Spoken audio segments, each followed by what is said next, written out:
So like I said, at the beginning, we're going to be diving into a mental health conversation. And so just want to preface with this you're going to hear from me. My name is Myron Jellison, and I'm one of the leaders of TheWay movement, kind of the founding leader of TheWay movement.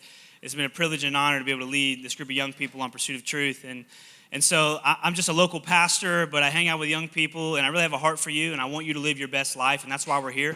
That's why we've been here since 9 a.m. getting this place ready, to invite you into an opportunity to really discover who you were meant to be and the life that you were supposed to have.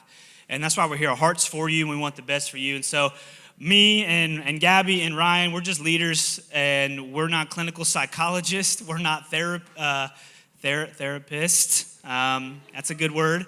We're not any of those things. I don't have a master's degree in this field. I don't have a PhD. I'm just a nobody who cares about young people, and I look around and see the crisis that exists and want to step in and start a conversation.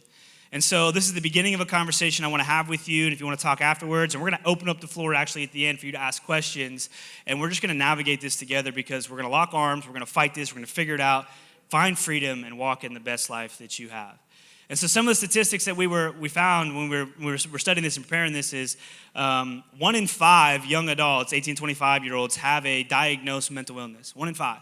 That would be 1 in 5 in this room, or 20% of this room has been to a psychiatrist or a psychologist and has been in a therapy session because of a mental illness or struggles with mental anxiety and depression to a degree to where even prescription drugs have been written for them to consume.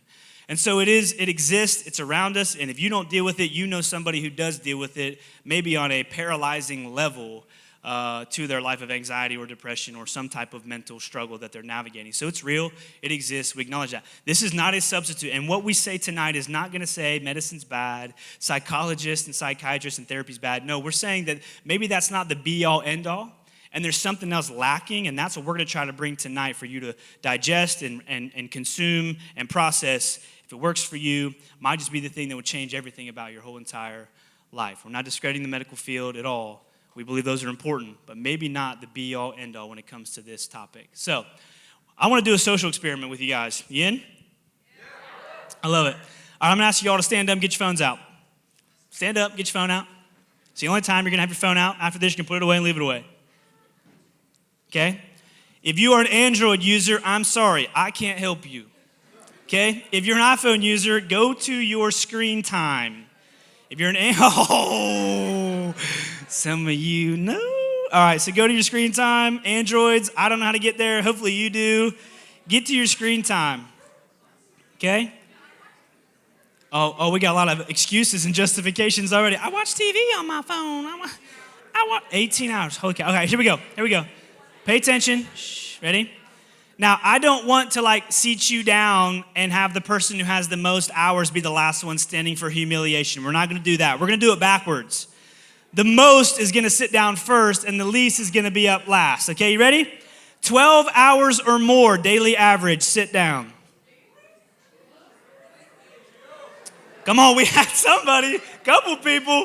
All right, 10 hours or more daily, sit down. 9 hours or more, sit down. 8 hours or more, sit down. We're doing better than I thought. 6 hours or more, sit down. I got it, okay. There it is. That's almost a work day, y'all. All right, 5 hours a day, sit down. 4 hours a day, sit down. 3 hours a day? 2 hours a day. All right, so 2 hours. All right, put your phone away.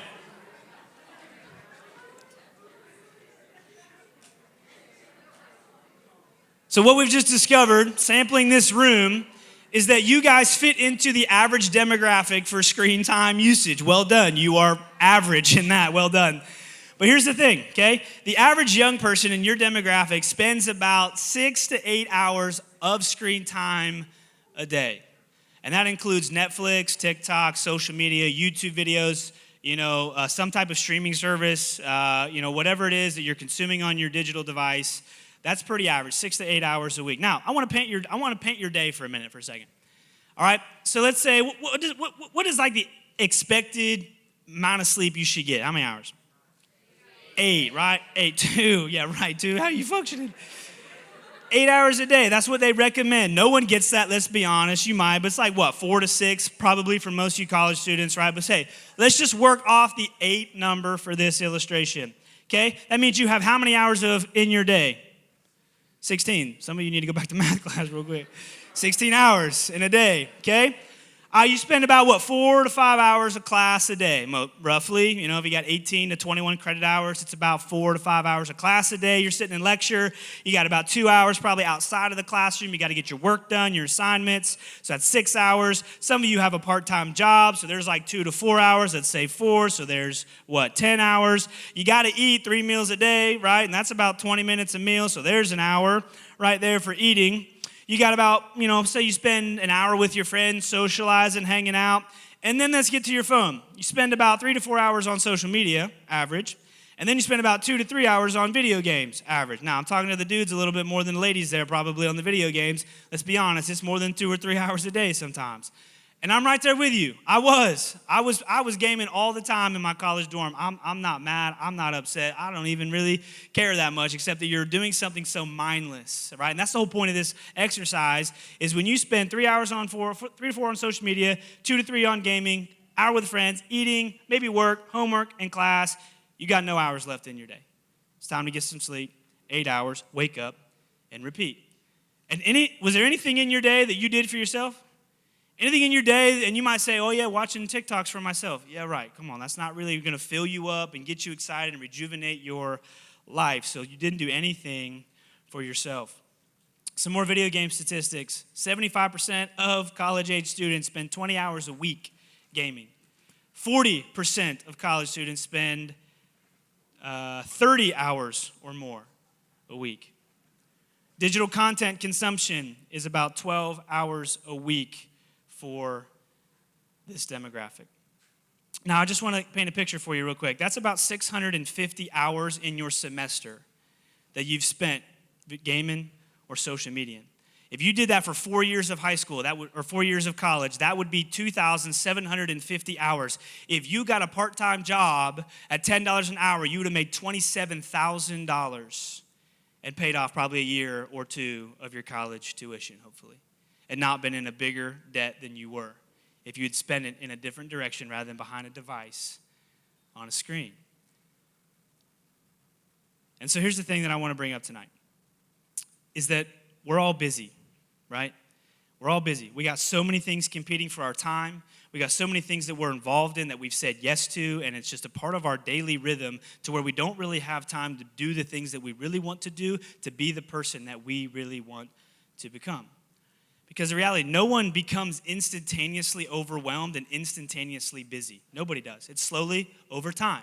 Think about when you were in middle school. You had no cares in the world until you got into maybe some travel sports or choir, some extracurricular activities. High school got a little bit more. Sports were all year round, or you had all-state choir. You were in all these different things. And then you got to college. You're on your own. You're still doing all these things. You're in this club. You're in that club. You got this class. You got this lecture. You got this assignment. You got these essays to write. I got this job to pay because I'm broke. Need to pay for college. I got a car now. I got some insurance I got to cover. Cell phone bill. Parents kicked me off. I got to somehow support myself. And then I want a dog because I'm lonely, but I can't have a dog in the dorm, so now I got to get an apartment. And now I have an apartment that I got to clean. I got to do my own laundry. I got to take care of the dog, and it's now a burden on me. And then there's this guy or this girl that's really cute. I'm like, hey, I kind of want to spend some time with you, shorty. You know what I'm saying?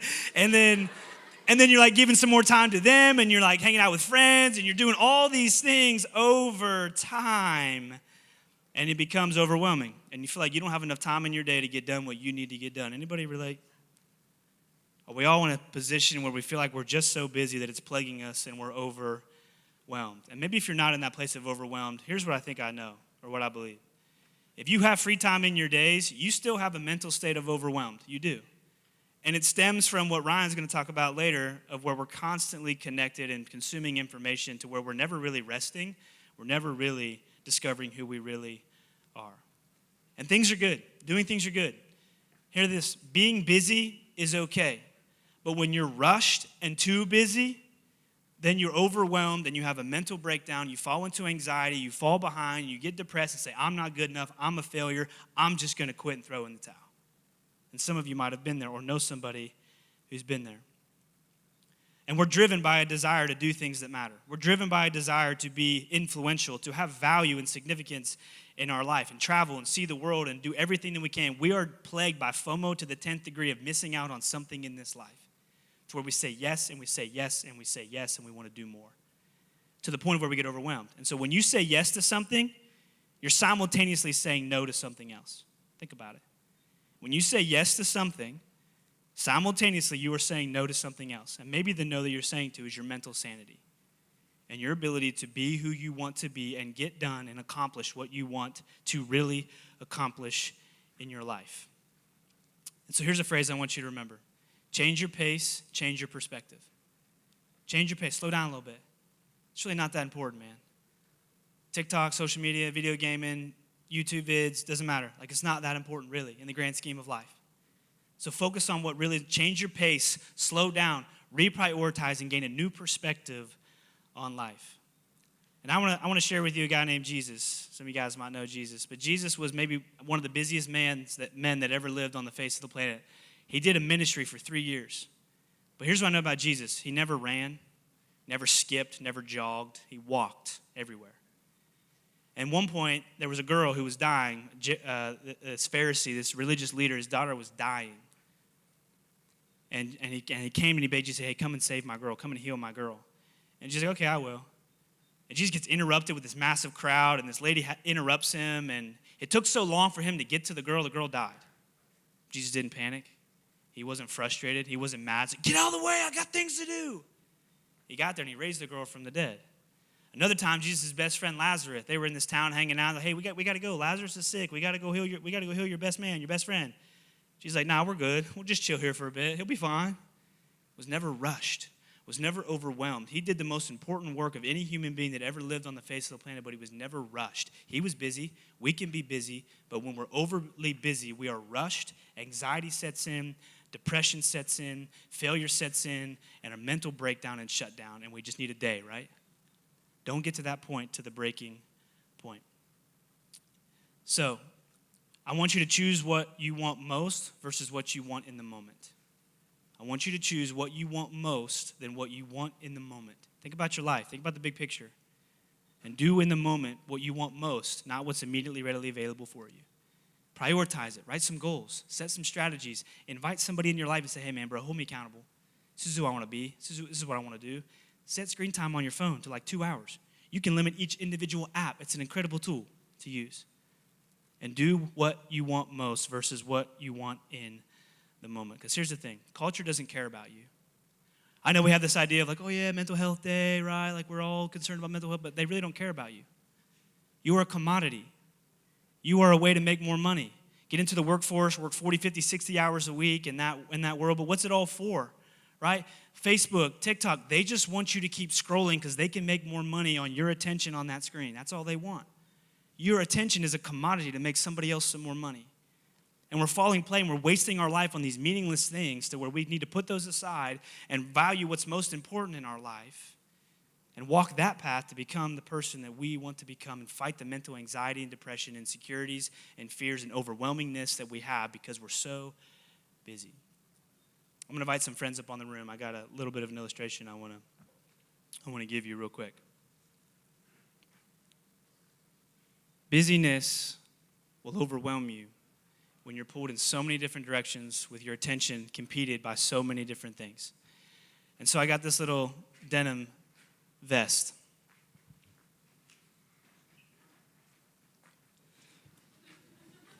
Yeah, I look good, don't I? I see you looking at me. All right. So I got my denim vest here, okay? This vest, okay, we'll talk afterwards. David. Double denim, baby. It's back. Is double denim back? Yeah. I'll go with you. I believe you. Yeah, I believe you. So this vest, I got this vest on. I got a vision for my life, and this is the direction that I want to go in. I know exactly where I want to go. And here's the thing that happens with distractions and busyness or sideways energy that's spent. Maybe you have the wrong friend group in your life. You got the wrong kind of friends who are always out partying. They attach themselves to you. They attach themselves to you, and you're like, you know what? I don't want to drink anymore, man. Like, I want to get, oh yeah, it's so good. Like, yeah, you're right, bro. I'm in. But like, I'm tired of doing this. I'm tired of falling prey to this. No, it keeps pulling me back. The wrong friend group, smoking weed, staying up too late, playing video games, linking up in the squad on the video games for hours and hours and hours. The wrong friend group's pulling you in the wrong way. And then you got social media, right?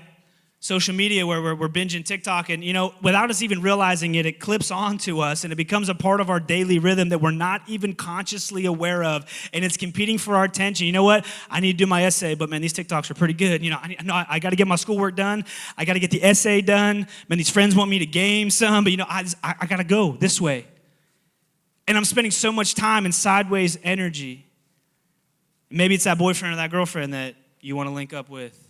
Maybe wife her up one day. And you're like, I got to spend so much time with her. And the thing about a boyfriend or girlfriend is sometimes they can be a little bit manipulative. I don't want to go there sexually. I don't want to do that. But you know what? You don't love me.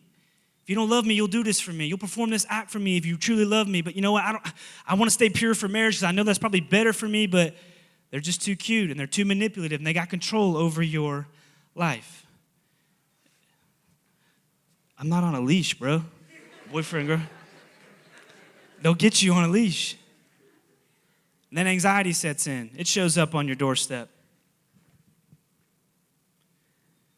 And you're anxious about social situations. You're anxious about, did I pick the right degree? Am I going to be the right person that I want to be? And it overwhelms you. And you're like, you know what? This is where I'm going. But you know what? I'm not so sure. I'm indecisive. I'm not sure. And anxiety sets in. And it's pulling at you and robbing you of walking the life that you want to live. And then fear sets in. Another one.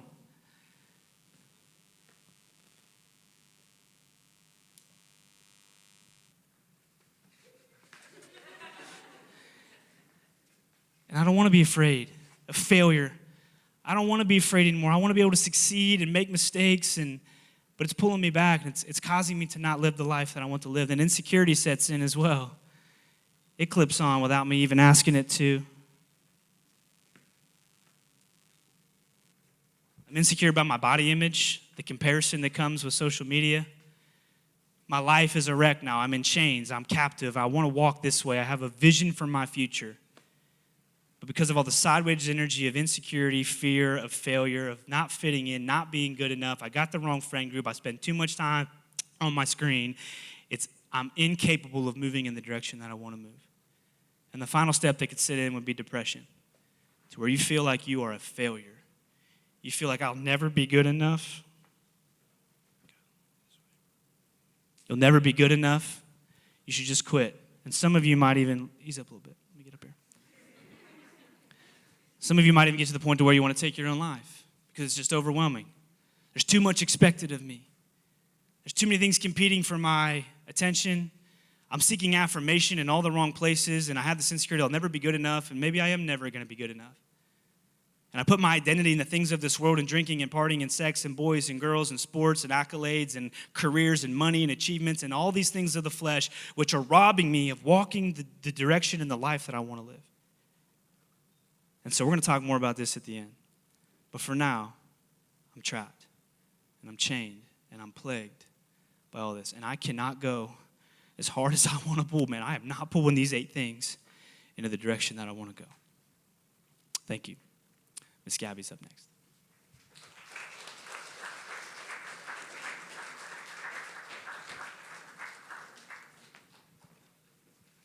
Hi, I'm Gabby. And as we talked about busyness and this, everything is playing for it or trying to get our attention and how it's just so overwhelming. I'm going to be talking about our brain and our mind. And sometimes we use those terms interchangeably, and we don't see the difference and how they both have such a specific role to play in our mind or in our bodies. So the brain, first of all, the brain is that smushy thing that we play with at Halloween, right? That we're scaring people with and it looks all nasty. That's the brain. But the mind is separate. The mind is what controls the brain. It's the choices you make. It's what sets the path for your brain to send signals to your body. And that's where all the toxic and all the overwhelming and all the things that are playing you and tricking you into believing something that is not true comes into play. It's your mind that has that power, that stronghold into what you're believing.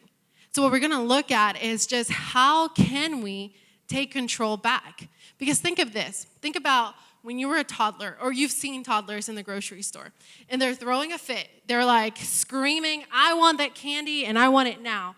And so there's some parents that are just like, okay, I'm walking away. You find me sometime. But there's others that are like, okay, we're talking. You're sitting there, putting them in a cage or something. But we do that with toddlers, but sometimes that's how our mind acts. We let our mind act like a toddler and get everything through us and cause us to be depressed and cause us to have anxiety and cause us to have fear. We just let it control every feeling that we're experiencing, every action, and then we become victims. We become victims of what we're thinking, of what we're doing, but we're not. See, here's the thing. We can take control. We can take control of what we think, of how we act, and how we feel. And yes, it doesn't happen in 3 seconds or in the next day. It's a process. But see, science now it's telling us, and it's called neuroplasticity, how we can take back our mind and how it takes 17 seconds for us to reroute a thought. And that thought turns into a protein that then turns into protein that our brain sends the signal to our bodies. And so it all starts with a thought. That thought could be toxic, could it be positive, it could be negative, but then it turns into a feeling. And that's where the anger comes in, when the anxiety comes in, when the fear comes in, overwhelming, all those feelings that you experience started with the thought. And then because you're feeling that, you're acting on it. It's a cycle. It goes, and then because we're acting on it, we're producing more thought. See, we can go 3 weeks without food. We can go 3 days without drinking.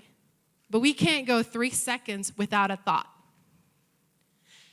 Our brain produces like 90,000 thoughts a day. Imagine when we don't have control of what's going through our brain. That's 90,000 things going through our brain that we have no idea.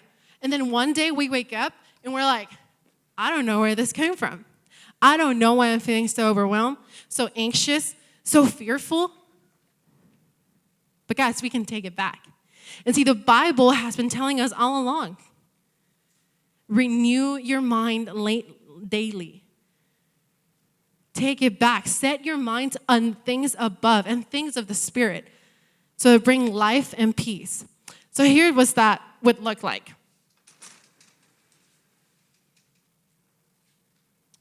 Whatever feeling, you start with the feeling. Whatever feeling that may be, fearful, anxious, overwhelmed. Overwhelmed is the example I'm going to use. And so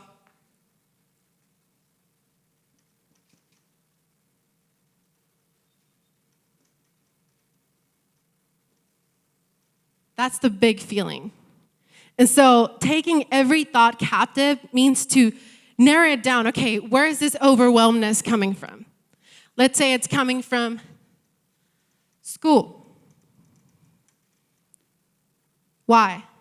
Why is it coming from school? Well, I have a project due.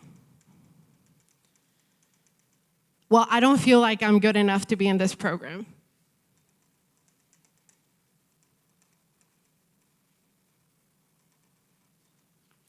Maybe it's your faith.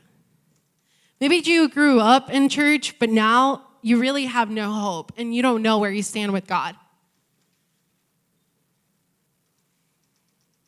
And why is that? Maybe you feel alone. You feel like God is not listening. Maybe you feel like you just don't know what you believe in.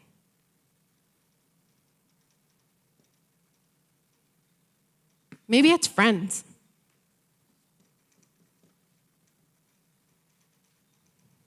Friends that are influencing you to feel more alone and more empty. Maybe you feel like the bad friend.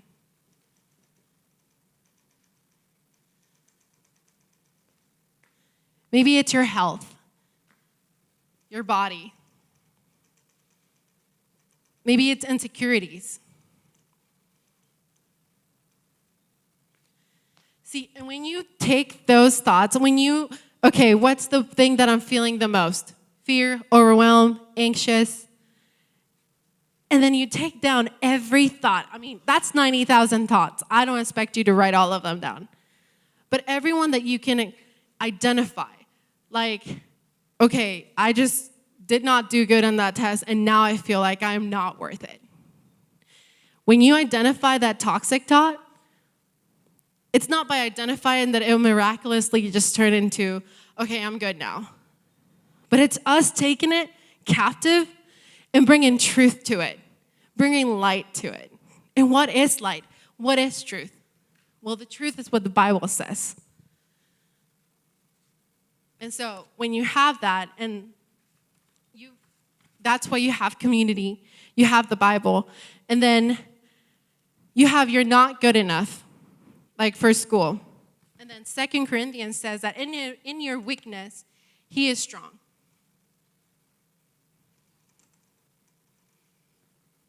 And that's your new truth.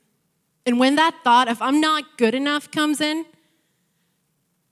then no, okay, I'm thinking I'm not good enough. Well, no, I am good because he is with me.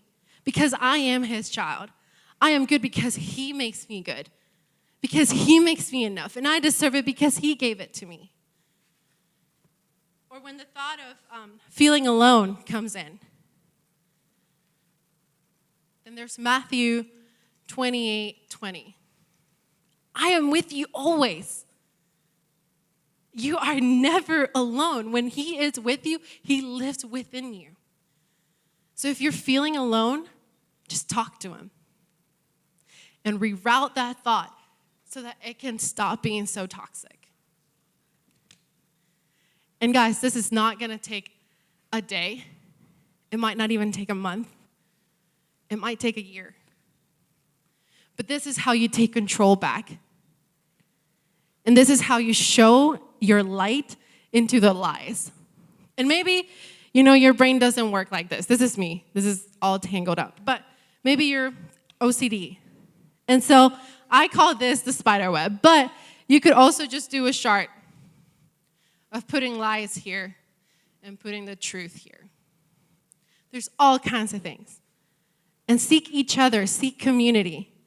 Help identify the lies that are coming in your brain. But let's take it back. Thank you.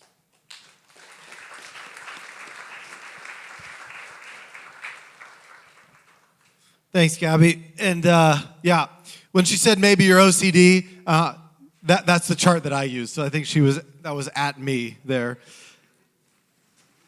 In 1955, in Montgomery, Alabama, a civil rights group decided to start boycotting the Montgomery bus line because of some racist practices that they had. And in beginning their organization, they reached out to a young, dynamic local pastor to ask him to be their president. Reverend Martin Luther King Jr. reluctantly accepted, saying, well, if you think I have something of value to bring, then I guess I will. And over the next year, as the bus boycott dragged on, as it went on and on, the pressure on King's leadership increased and increased to the point where he was arrested for the first time and spent his first stint in jail. And in January 1956, when he got out of that first stint in jail, he got back home to his wife and his daughter. And when they were asleep that night, King realized that the time had come for him to clarify just what he was all about. And as he sat at his kitchen table in the quiet of the night with a cup of coffee, he prayed and he reflected. It was in that moment he was quoted saying, and it seemed at that moment I could hear an inner voice saying to me, Martin Luther, stand up for righteousness, stand up for justice, stand up for truth. A historian was quoted as saying that was the most important night of Martin Luther King's life. He took this moment, it took that moment of solitude for him to gather the courage for what was to come, for him to gather the clarity for what was to come, and to do what it took to come next. See, history is littered with stories of great men and great women who sought out solitude to find the courage, to find the strength, to find the clarity, and to find the peace to do what they had to do. So I got a question for you tonight. When's the last time that you spent time alone in the quiet with just your thoughts to reflect on questions like, what am I all about?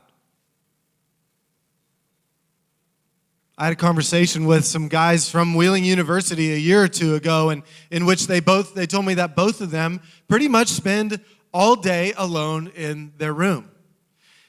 But as I learned more, that's not the type of solitude that Martin Luther King found in his kitchen that night. Because when they're spending their time in their room alone, they're gaming, they're streaming Netflix, streaming YouTube, they're scrolling social media, they're getting constant input from the outside world. And that's not what solitude looks like. What that is isolation. What that is self-inflicted loneliness. No, actual solitude, like what gave Martin Luther King the space to clarify what he was in for, is when you are alone in the quiet with just your thoughts. To give an exact definition, solitude is the state in which your mind is free from the input of other human minds. But we live in an era, don't we, where solitude, I think, is being eradicated entirely. Because think about this. If you're going to go kayaking on the Wheeling Creek, what is one thing that's going to be on your packing list that you won't go without? Yes, a kayak. That's a good one. What about your waterproof Bluetooth speaker that's going to set the vibes for that experience, right? You're out in nature, but you got to have your jams. Or what about when you're walking across campus? What are you always going to have on you? Thank you. Your AirPods or your Beats, right? Because you got to have your jams for the walk. And of course, when you're waiting in line at the store, when you're waiting in the waiting room at the doctor's office, when you're sitting at a red light, when you're sitting on the toilet, don't lie to me. You know you're doing it. What are you doing? You're pulling out this thing. Right? Like, if you could have, not that you wouldn't want this, but if you had x-ray vision into every stall, it'd just be a bunch of people sitting there like this, right? But we're in this period where we're seeing our solitude eradicated entirely. And the eradication of solitude is leading to a condition that I'm calling solitude deprivation. Solitude deprivation. And the definition of this is just simply the opposite of what we said solitude is. It's the state in which you spend little to zero time where your mind is free from the input of other human minds. Solitude deprivation. There was a mental health director or a director of a mental health program at a well-known university who saw early on how this played out, how this solitude deprivation played out.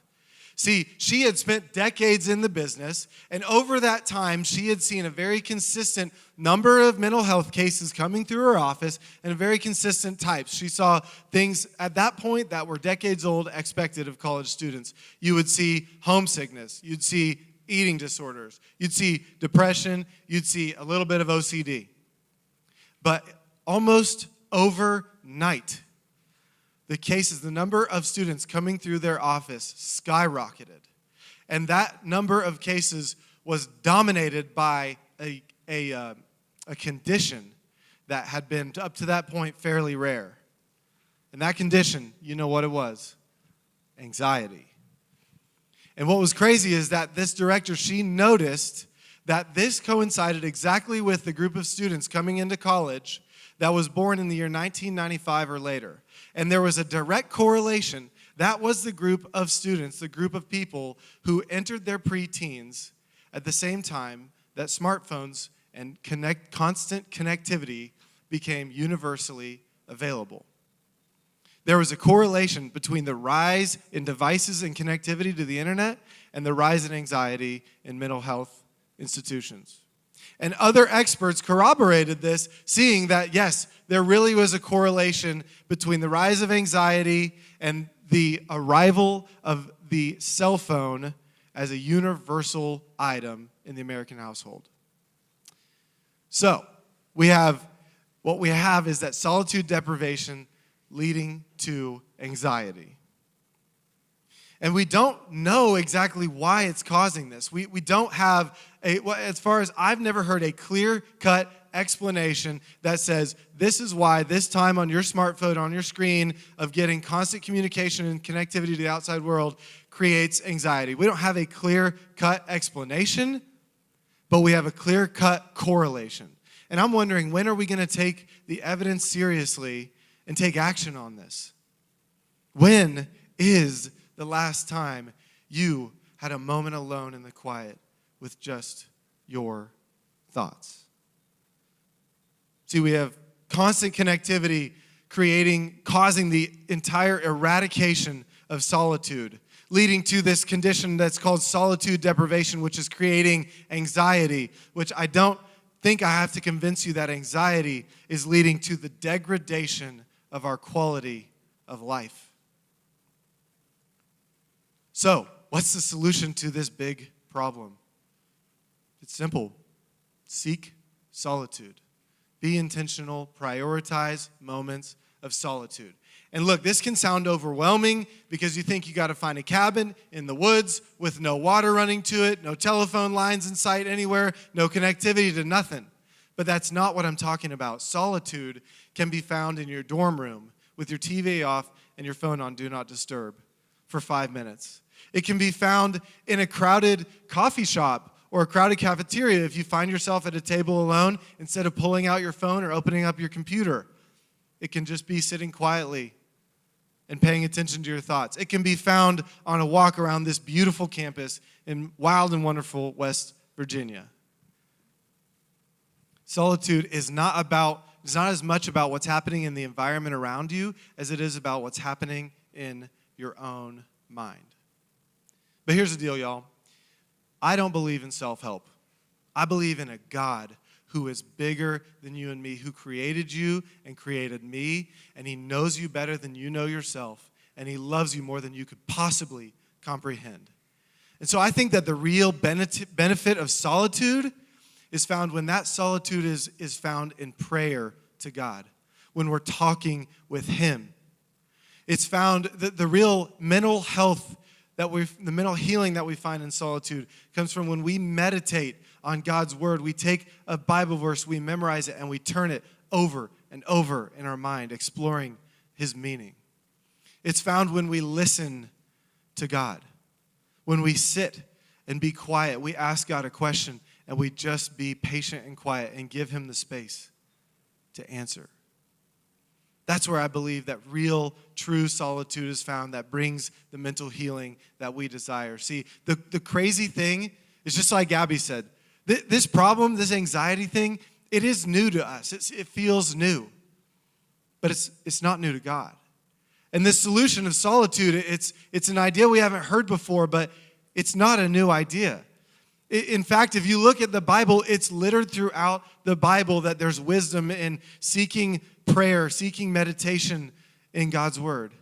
And the best, most convincing example is that Jesus himself, 2,000 years ago, he was blowing up in popularity. Crowds were coming from all over to seek his teaching, to seek his healing, to seek his wisdom. He was experiencing the first century Middle Eastern version of going viral. And yet, we see over and over again, Jesus sought solitude on the mountainside. Jesus went away to pray. Jesus stepped aside and disappeared to pray. Luke chapter 5 summarizes it just quickly, saying that crowds came to hear him, but Jesus often withdrew to lonely places and prayed.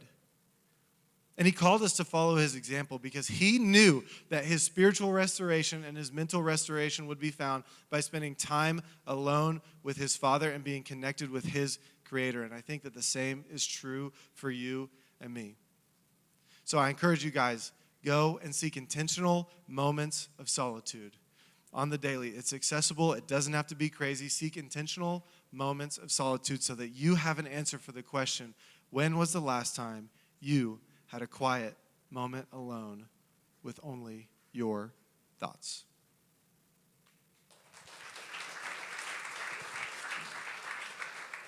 So now we're going to open up the floor for you guys to ask any questions that you want to ask the panel up here. And then don't go. We got some band coming back up at the end here to finish us out in some songs. So don't be shy. Anybody ask anything?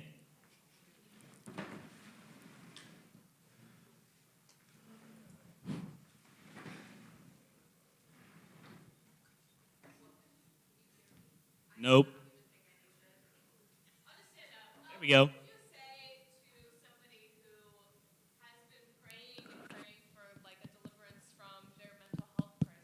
Someone who's been struggling with depression or anxiety that has been praying for months and months and they just haven't been able to overcome it, what would you tell them? Me? So I think there's, the Apostle Paul talks about there's a thorn in his side, right? And that illustration of this guy, he's a missionary. He was an incredible missionary. He planted churches all over the known world at the time. There was something that he kept praying that God would take from him. I'm not sure exactly what it was, but it never got taken from him. I know people who've had cancer, terminal cancer diagnosis, and there's been praying for healing, but it's never come. There's been so many people in circumstances where they've asked for God to intervene and do something miraculous, but it's never been done. And so the hard part about that in that context is God has a plan outside of our mental comprehension. And so there are things that we are plagued with as human beings because sin entered the world and you and I are all flawed, broken human beings. And if you don't think so, I would say you're a liar, and we can talk at the end. All of us, I'm not a good person. Your grandma is not a good person. As many times as she's gone to church, I promise you, we are all sinners. We're all broken. And the plague of sin manifests itself in all of us differently. And somebody may have depression to the form of chronic depression that they're praying for deliverance, and that is their burden to bear. And they still praise Jesus in spite of that, shows how incredible their faith is and can glorify his name. And so I have a pornographic addiction that I am actively fighting. And I've asked for God to remove it, and I am way better. I am free. I believe I'm free, but it doesn't mean the temptation doesn't come every now and then.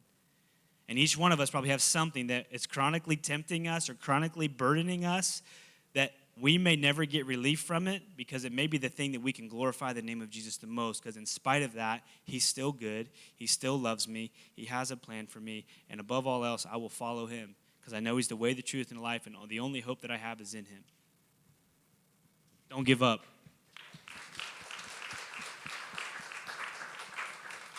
I'm just going to wave it around until someone grabs it out of my hand. Do I have a hand up back there?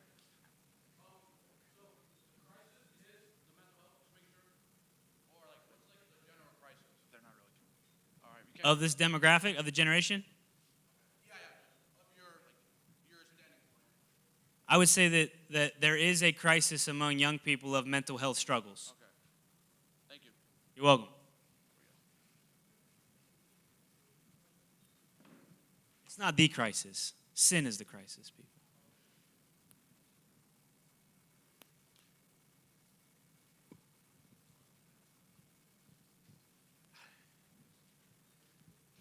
I don't think this is exactly a question, but just a curiosity for you guys. What does your solitude look like, and is it different for all three of you?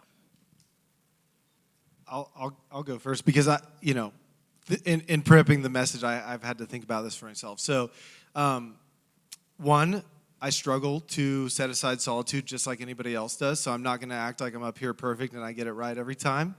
But I'm so glad you asked that because this is one strategy that was taught to me, and I love to share it with other people because I think it's a little bit hard to know, okay, how do I do that? What do I do?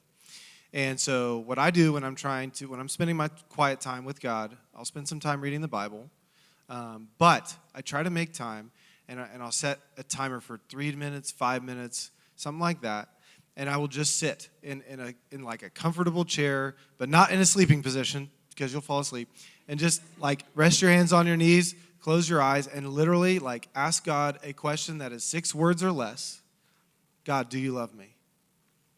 Or like, what was another one? Like, Holy Spirit, you're welcome here, or what should I do with X, Y, Z? Short question, and just be quiet. And you'll feel your mind drift. You ask that question, you'll feel your mind drift, and it'll go to, oh, what do I have to go to do today? Oh, what did that girl say to me yesterday? What is my mom going to think about what I'm wearing? And then you reel those back in, and no. God, do you love me?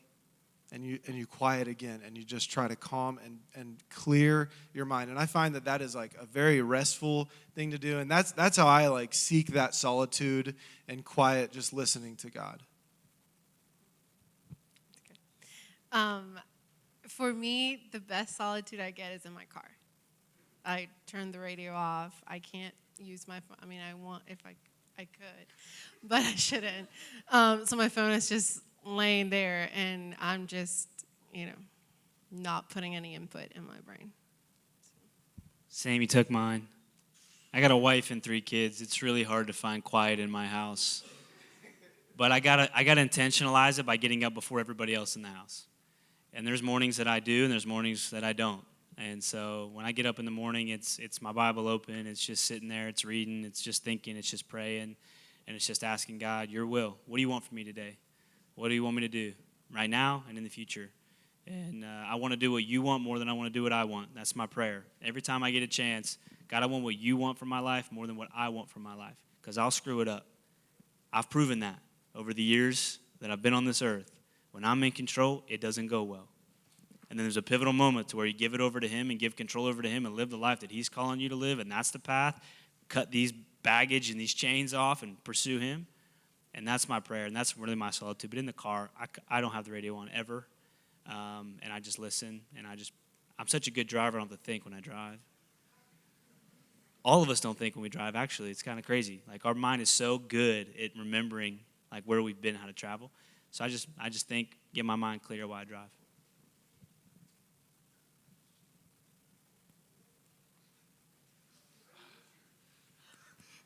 Is that how long you've been doing this? So, talking about depression and anxiety, what's the polite way to put this? Does it have a cure? Does it all go away? I mean, I don't know what it feels like because I don't have it, but I'm just saying, I'm being concerned. Does it like go away? Do people like feel it all of a sudden? They don't feel it anymore? Or is it just something they have to live with like the rest of their lives? Yeah, I would say just like anything, it could be a chronic condition that you would live with for the rest of your life. And you may not find complete true freedom from that. But I think that you can find a way to not just cope, but to thrive, And it's still a struggle. It's still there, but it's not the thing that's dominating your entire being, right? So I do believe that miracles happen and that God can heal and you can be totally set free.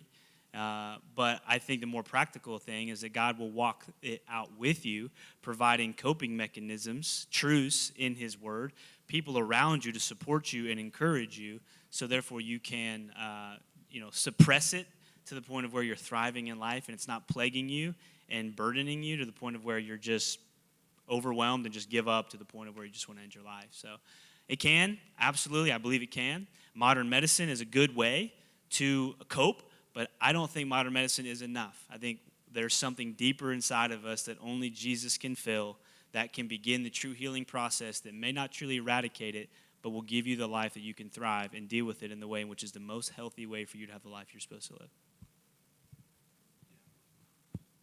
I just want to add a little thing that, I think freedom, I don't think freedom always looks like complete healing. It's kind of what you said to the first question.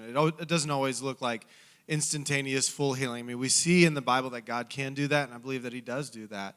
But also you see people like Paul who said, I have a thorn in my side, and I pleaded with God 3 times to take it away. But he said, my grace is sufficient for you, for my power is made perfect in weakness. And so I think that there are those of us who God leaves the thorn in the side, but so that we may be more dependent on him. It's not a punishment and it's not cruelty. It's so that we may be more dependent on him. And I think someone that I think of as soon as I hear your question is Jenny Allen, she wrote a book. We've got a book sitting back there if you guys want to take a picture of it. It's called Get Out of Your Head. And she was the one who taught us this spider web. Gabby's really the expert on the spider web, but and she is a powerful woman of faith, a leader of young adults, and yet she still struggles with anxiety and anxious thoughts. And she does this exercise to take captive her thoughts and to find freedom. So freedom for her, as far as I understand, doesn't look like I no longer struggle with anxiety anymore. Freedom looks like I know how to deal with it when that comes up.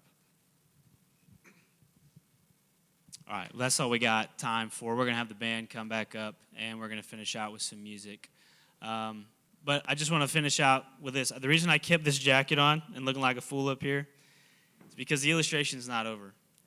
I want to invite you in an opportunity to where, regardless of what has attached itself to you, regardless of where you are and how strong these are tugging and robbing you of where you want to go, I want you to understand this truth. The very thing that may be robbing you from the life that you want to live may be the life that you are currently living.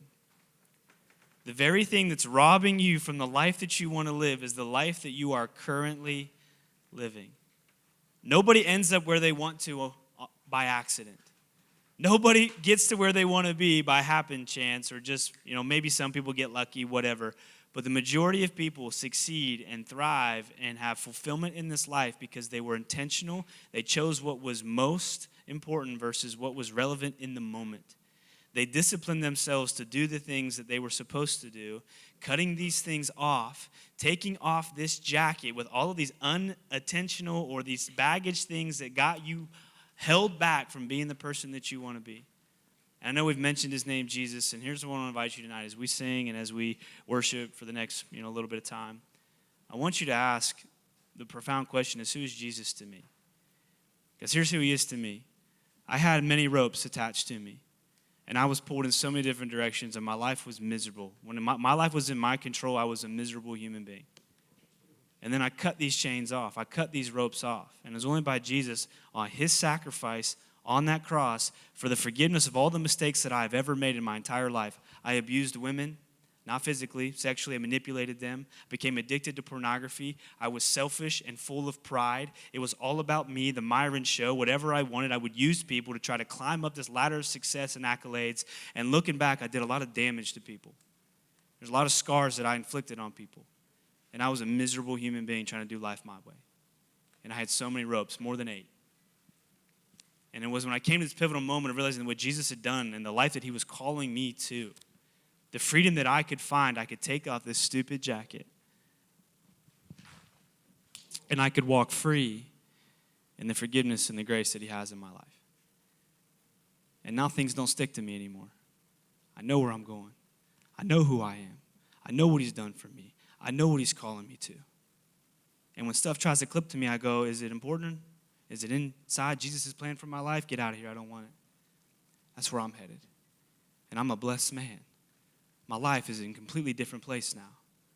And I promise you, he'll do the same for you wherever you are, whatever mental struggle you have, whatever level of anxiety and depression, whatever you've done in the past, it doesn't matter. Jesus is good for it. He'll forgive it, and he'll set you free, and he'll call you to live the best life that you could possibly imagine. And so as we sing, ponder that. Reflect on that. Because here's the reality. Nothing will change if nothing changes. You'll go back to the same old life. Same old struggles. Same things you've been dealing with. The same ropes pulling at you unless you decide to make a change. And Jesus, I believe, is the only change that truly gets to the root of all of our issues and problems and will set you free. So, Father, Jesus, we just thank you for this night. We thank you for everyone who showed up. God, I thank you that you're in this place and with us. And as we worship you in song, I pray that we would just evaluate who you are, what you've done, and what you're calling each one of us to go and live the life that we are supposed to live. And I pray in Jesus' name, amen.